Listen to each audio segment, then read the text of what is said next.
大家好啊！又嚟到今日我哋嘅趙 Sir 同你傾下偈啦。咁我哋呢個 topic 嘅呢條 line 咧就開始咗都有幾個月㗎啦。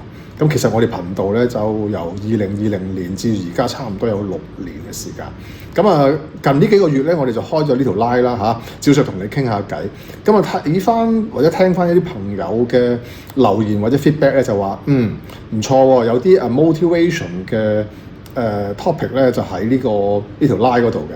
其實咧我都好開心嘅，可以咧係做到一啲 motivation 嘅內容啦，但係又可以關於翻我哋業內建築嘅朋友方面嘅資訊，夾雜咗無論係 motivation 同埋喺建築方面兩者兼備啊。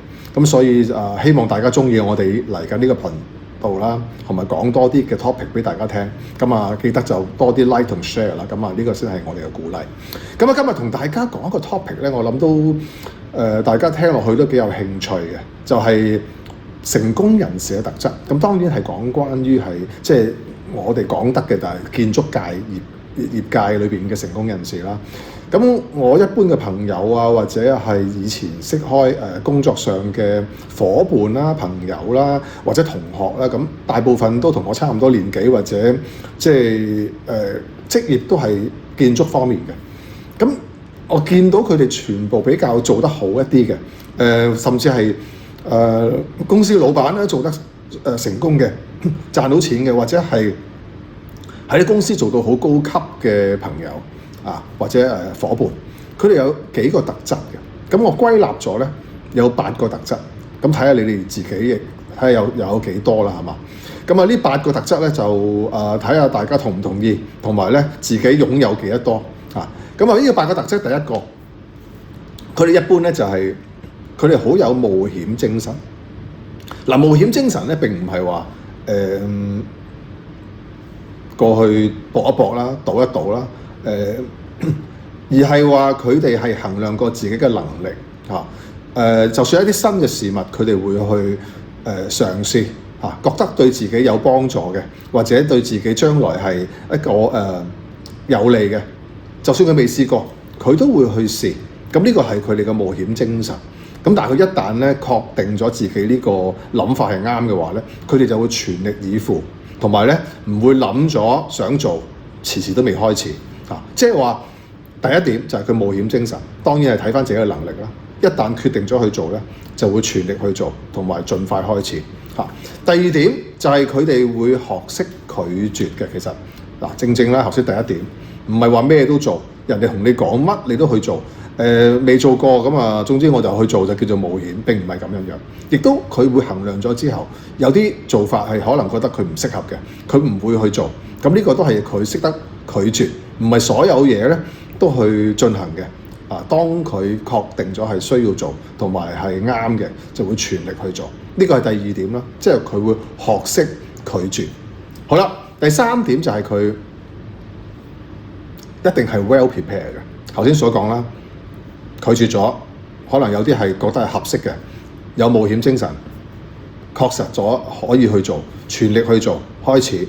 當然佢會做好多嘅準備功夫裏邊可能係一啲佢自己做開嘅範疇啦，就算一啲唔係佢做開嘅範疇，佢都係 well prepared， 可能問好多個朋友啦，問好多前輩啦，睇好多嘅文件啦，睇好多嘅書籍啦，睇好多嘅視頻啦，去收集呢啲資訊，先至去進行佢哋話一旦要開始就全力以赴嘅做法咁即係話佢準備功夫咧必定係做得比人哋好嘅咁第四方面咧就係佢哋除咗開始咗準備得好，開始嘅時候佢會改變嘅。咩叫改變啊？既專注又改變係咩意思咧？佢哋係絕對係做到呢樣嘢，既專注但係又不斷改變。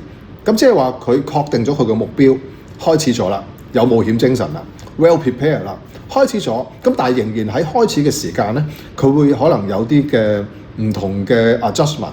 可能有啲路佢覺得唔係好通嘅，要轉一轉嘅，咁不斷 review， 不斷去可能有呢個改變嘅佢條道路，咁令到佢最後達到佢心目中嘅目標目的，同埋點樣可以最快最好嘅效果。咁即係話佢既專注，但係又不斷嘅 monitoring 同埋改變。好，咁啊跟住啦，佢一般佢哋咧就會做翻佢哋嘅頭先所講啦 ，apply 翻佢哋嘅專項。當然有啲嘢係有一啲新事物嘅，但係亦都會咧喺建築方面咧，佢哋譬如佢專業於邊一個範疇，佢唔會完全佢一啲一竅不通，佢都走去試嘅。佢會主要係佢一啲嘅專項，咁但係裏邊可能夾雜住一啲嘅新嘅事物啦，需要佢冒險嘅啦。咁但係正就係呢啲既專業又有啲新事物嘅嘢咧，先可以打出一條嘅即係唔同嘅路向啊，係嘛？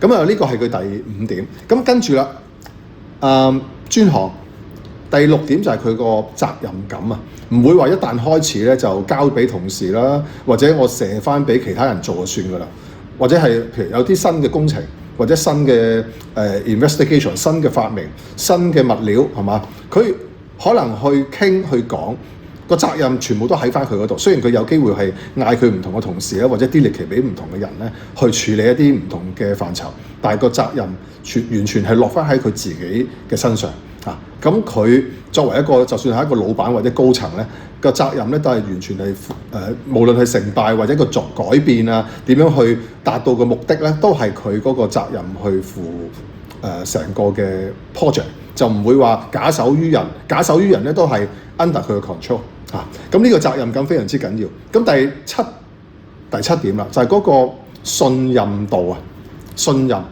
同埋個信用啊。呢啲朋友一般咧就佢成功真係有原因嘅。做嘅嘢或者講嘅嘢嗱，佢唔係乜嘢都會應承，但一旦應承你咧，就差唔多就你唔會覺得佢應承咗你嘅嘢咧係會甩底啊，或者係叫做咩爽約啦，又或者叫做唔履行佢嘅信用啊。呢啲朋友嘅呢個真係一個成功例子嘅特質。佢哋唔會話應承咗，就算未有簽合約，可能口頭嘅都唔會係唔記得啦，或者係冇一件事啦，或者例如佢哋可能會拒絕嘅。譬如你話同佢講有單工程要開工，我要一個 deposit 幾耐會收到啊？或者啲 payments 幾耐會收到？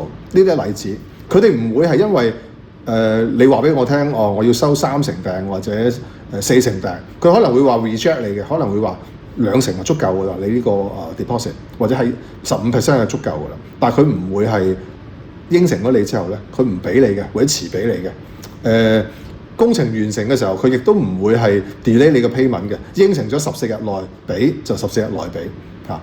呢啲信用咧係慢慢建立，咁所以佢嘅工作伙伴啦，佢無論係佢嘅上線下線或者佢嘅伙伴同事，都覺得佢個信任度好高，所以好樂意或者好想同佢合作。咁第8點啦，第8點就係咩咧？大家聽完覺得好特別，就係佢必須亦都必會已經經過咗失敗。成功嘅人士咧，一定係經過過失敗嘅，冇人第一次咧就會成功。但係佢哋失敗咗之後，會繼續去做，做1次、2次，喺第1次或者第2次嘅失敗例子裏邊咧吸收經驗，咁所以佢最後咧就會成功啊，唔會話第一次就成功嘅啊，機會率係非常之低。咁但係會唔會係持續去做咧？失敗咗都繼續去做啦，吸收經驗啦，呢個非常之緊要。嗱，頭先以上個8點咧，就係我見到好多我啲身邊嘅朋友啦、工作伙伴啦，或者係同學啦、同行啦、一啲做得好嘅成功嘅老闆，或者一啲嘅高級啲嘅員工咧，佢嘅特質。嗱，8點我哋 summarize 一下今日。第一點就係佢有冒險精神啊！一旦佢確定咗佢有呢個能力同埋可以做得到，咁佢就會去做，同埋咧就會一旦去做咧就會全力去做，同埋開始去做，唔會係拖延。OK， 第二就係佢會學會懂拒絕，唔係咩事咧都會去做嘅嚇，啱嘅事、正確嘅事、有能力去處理嘅事，佢先會去做。第三就係佢會 well prepare， 準備得好好，比一般人準備得好充分。頭先所講啦，搜集好多資料，問好多前輩啊、同行啊，睇好多video 啊、書籍啊嚇。問好多人啊，有經驗嘅人啊、前輩啊咁樣。好，咁第四樣咧就係佢一般就係喺翻佢自己嘅專項範疇裏邊，再 develop 一啲新嘅事物去做啊，唔會完全係陌生嘅。一般我見到係咁嘅情況。第四咧就係佢會一個全權負責嘅心態。第五咧係佢喺做嘅途中咧，佢會不斷嘅專注同埋嘅改變嚇，專注得嚟咧。睇下有乜嘢嘅做法，可能係唔係好通喎？咁佢會有一個改變，係啦。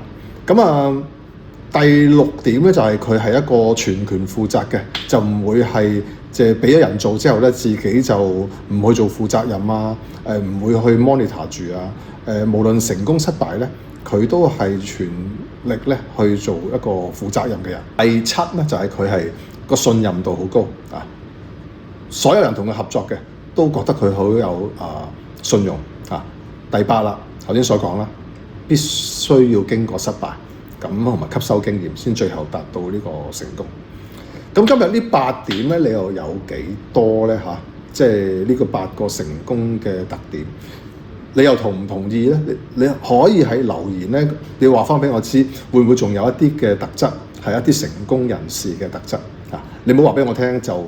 佢屋企好有錢，所以咧佢就好成功。呢個唔係佢嘅特質，呢個特質，因為佢已經係擁有呢樣嘢，係佢佢可能佢屋企咧賜予俾佢啦，就唔係佢個人嘅特質啦嚇。咁希望大家中意我哋今日呢個 topic，留言俾我哋睇下，大家有咩其他特質啊，或者你有嘅，或者你身邊朋友有嘅係成功人士嚟嘅，都可以留言俾大家一齊去分享。